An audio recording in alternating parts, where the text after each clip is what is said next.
If you want to change the world, start off by making your bed.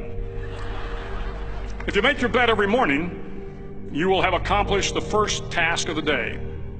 It will give you a small sense of pride, and it will encourage you to do another task, and another, and another.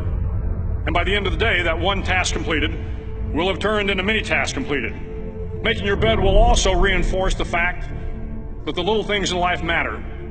If you can't do the little things right, you'll never be able to do the big things right. And if by chance you have a miserable day, you will come home to a bed that is made,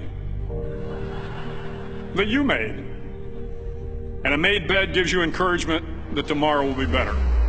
To pass SEAL training, there are a series of long swims that must be completed. One is the night swim. Before the swim, the instructors joyfully brief the students on all the species of sharks that inhabit the waters off San Clemente. They assure you, however, that no student has ever been eaten by a shark, at least not that they can remember. But you are also taught that if a shark begins to circle your position, stand your ground. Do not swim away. Do not act afraid.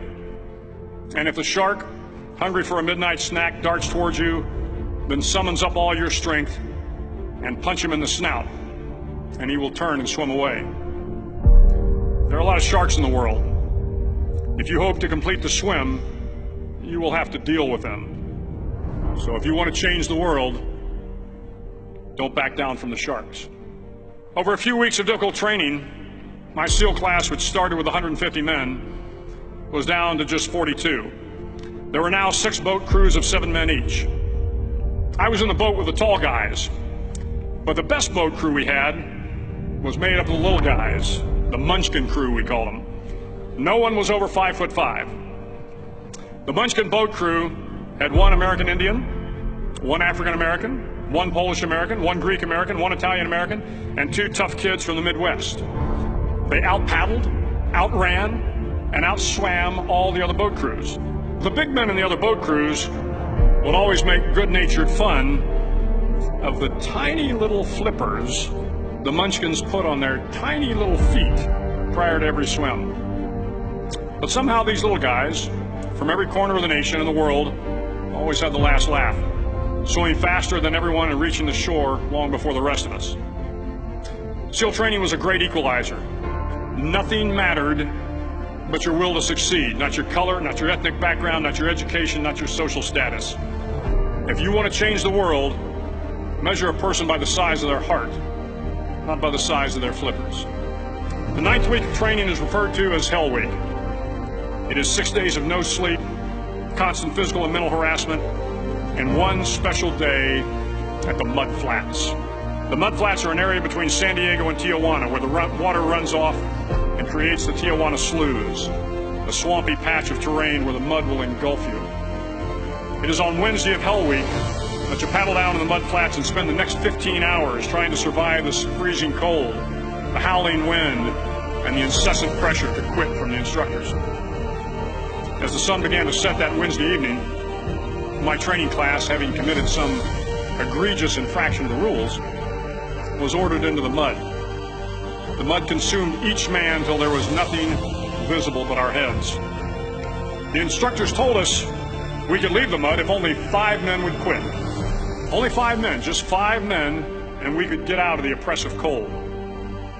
Looking around the mud flat, it was apparent that some students were about to give up. It was still over 8 hours till the sun came up. 8 more hours of bone-chilling cold. The chattering teeth and the shivering moans of the trainees were so loud, it was hard to hear anything. And then one voice began to echo through the night. One voice raised in song. The song was terribly out of tune, but sung with great enthusiasm. One voice became 2, and 2 became 3, and before long, everyone in the class was singing.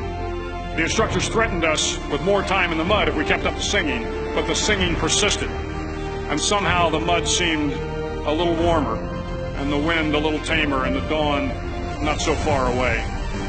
If I have learned anything in my time traveling the world, it is the power of hope, the power of one person, a Washington, a Lincoln, King, Mandela, and even a young girl from Pakistan, Malala. One person can change the world by giving people hope.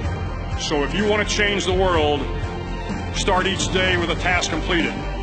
Find someone to help you through life. Respect everyone. Know that life is not fair and that you will fail often. But if you take some risks, step up when the times are the toughest, face down the bullies, lift up the downtrodden, and never ever give up. If you do these things, the next generation and the generations that follow will live in a world far better than the one we have today. And what started here will indeed have changed the world for the better.